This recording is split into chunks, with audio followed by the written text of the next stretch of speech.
Hi guys, welcome to FLM. So ఈ రోజు మన టాపిక్ వచ్చేసి హౌ టు స్టాప్ డిస్ట్రాక్షన్స్. అసలు డిస్ట్రాక్షన్స్ వస్తాయా, ఎందుకు వస్తాయో ఒకసారి తెలుసుకుందాం. సో ఫస్ట్ మనం 90స్కి వెళ్దాం. 90s మూవీ కాదండి, ఇక్కడ 1990 సెంచురీస్ అంటారు కదా, 1999 అలా.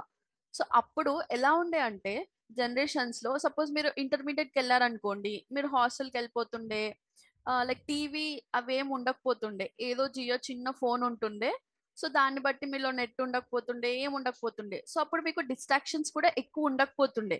కానీ ఇప్పుడు లైక్ చాలా రీసెంట్ జనరేషన్స్ లో మనకి సెల్ ఫోన్స్ వచ్చేసాయి, దానికి నెట్ అని, ఆ, దానికి మీరు నెట్ఫ్లిక్స్ అని, అలాగే అమెజాన్ ప్రైమ్ అని, అందులో మూవీస్ కానీ.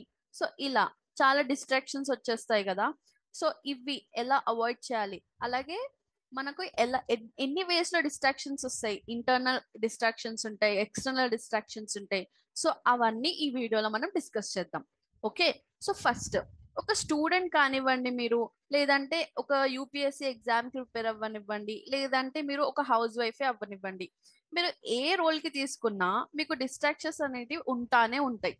సపోజ్ ఫర్ ఎగ్జాంపుల్, మీరు ఏదన్నా ఒక సెమిస్టర్ ఎగ్జామ్ కి చదువుకుందామని కూర్చున్నారు.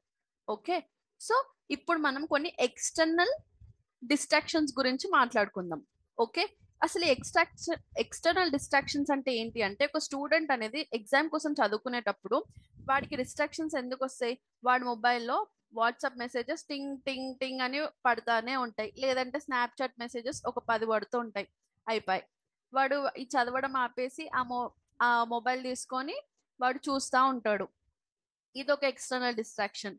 ఇంకొకటి ఏంటి, చాలా టైమ్స్ వాళ్ళ స్టూడెంట్స్ అనేటివి వాళ్ళ ఫోన్ ఒకవేళ ఫ్లైట్ మోడ్ లో పెట్టి చదవాలనుకున్నా గానీ, డైరెక్ట్ గా వాళ్ళ ఫ్రెండ్ వచ్చేసి, అరే మామ, ఏంట్రా ఊకే చదువుకుంటా ఉంటావు, ఇక్కడ బయట ఫెస్ట్ జరుగుతుందంట పోదాము అంటాడు. అయిపోయి మీరు అక్కడే వదిలేసి మీరు బయటికి వెళ్ళిపోతారు. ఓకే. ఇంకొకటి గర్ల్స్ కి ఏంటి అంటే, లైక్, అరే పదవే మనం షాపింగ్కి వెళ్ళిపోదాం, చాలా డేస్ అయింది కదా అని గర్ల్స్ అంటే మనం షాపింగ్ వెళ్ళిపోతారు ఇంకా. సో ఇవి కొన్ని ఎక్స్టర్నల్ డిస్ట్రాక్షన్స్.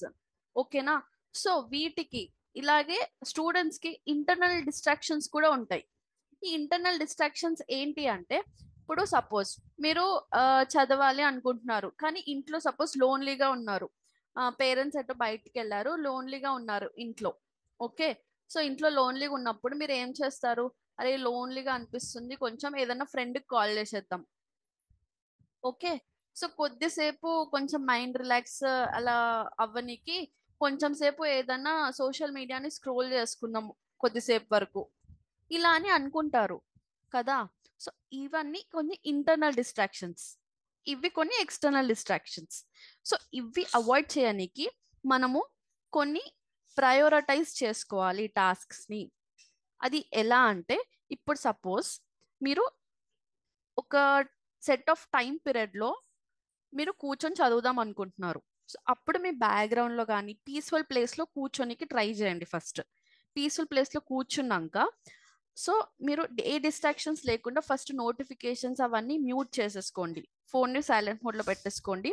అదే అదే విధంగా ప్రయోరిటైజ్ చేసుకోండి. ఈ ప్రయోరిటైజ్ ఎందుకు చేసుకోవాలనుకుంటున్నా అంటే, కాంటెక్స్ట్ స్విచ్చింగ్ అనేది కొంచెం టెక్నికల్ టర్మ్, బట్ యూజ్ అవుతుంది. ఎందుకు అంటే, ఇప్పుడు సపోజ్ కొంతమంది ఏం చేస్తారు అంటే చదువుకునేటప్పుడు కొద్దిసేపు యూట్యూబ్ వీడియోస్ చూస్తూ, ఇప్పుడు ఒక సపోజ్ మీకు డౌట్ వచ్చింది, ఈ ప్రయోరిటైజ్ అని మీనింగ్ చూడనీకే మీరు యూట్యూబ్ వెళ్ళి ఒక వీడియో చూసారనుకోండి, దాని కింద మీకు ఇంకొక వీడియో కనిపిస్తుంది, లేటెస్ట్ సాంగ్ అని. సో దానిపైన క్లిక్ చేస్తారు, అది చూస్తారు, ఇంకా అలా అలా డివియేట్ అవుతూ ఉంటారు.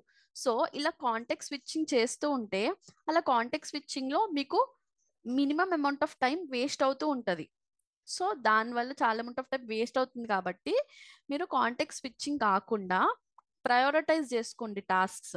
సో ఇవాళ ఈ వర్క్స్ ని నేను చేయాలి, ఆ వర్క్స్ లో నేను ఇవాళ ఈ 4 టాస్క్ కంపల్సరీ ప్రయారిటీ ఉన్నాయి, అలా పెట్టుకొని కాంటెక్స్ట్ స్విచ్చింగ్ అవ్వకుండా యూజ్ అవుతుంది మీకు. సో అలాగే చాలా మంది చిన్న చిన్న డోపమైన్ ఎఫెక్ట్స్ ఉంటాయి. లైక్ ఇప్పుడు మనం చదువుకోవాలనుకున్నప్పుడు చిన్న చిన్న డిస్టర్బెన్సెస్ ఉంటాయి కదా, లైక్ ఇప్పుడు మీ ఫ్రెండ్ వచ్చి వెళ్దాం అన్నప్పుడు వెళ్ళిపోతారు. అలా కాకుండా మీరు నో చెప్పడం నేర్చుకోండి. First of all say no. లేదు నేను చదువుకోవాలి అంటే చదువుకోవాలి, ఒక్క ఒక్క ఒక పని మీద కాన్సన్ట్రేషన్ అనేది పెట్టుకోండి మీరు. ఓకే, ఈ టైం వరకు నేను అసలు ఎవరిని అసలు లోపలికి కూడా రానివ్వను, డోర్ లాక్ చేసుకోండి. సో అలాంటివి కొన్ని మీరు ఫాలో అవుతే మీకు డిస్ట్రాక్షన్స్ అనేటివి చాలా తక్కువ అయ్యి మీరు కాన్సన్ట్రేట్ అనేది చేయగలుగుతారు. సో ఇందులో లైక్ డిఫరెంట్ వేస్ ఎలా మీరు డిస్ట్రాక్షన్స్ నుండి అవుతారో తెలుసుకున్నాం కదా. సో దాన్ని స్టాప్ చేయాలి అంటే మీరు నో చెప్పడం నేర్చుకోండి. అలాగే డిస్ట్రాక్షన్ ఫ్రీ ఎన్విరాన్మెంట్లో కూర్చొని ప్రయోరిటైజ్ చేసుకొని టాస్క్ని కంప్లీట్ చేయడానికి ట్రై చేయండి. Okay, so this is all for the video. If you like the video, please hit the subscribe and like button. Thank you.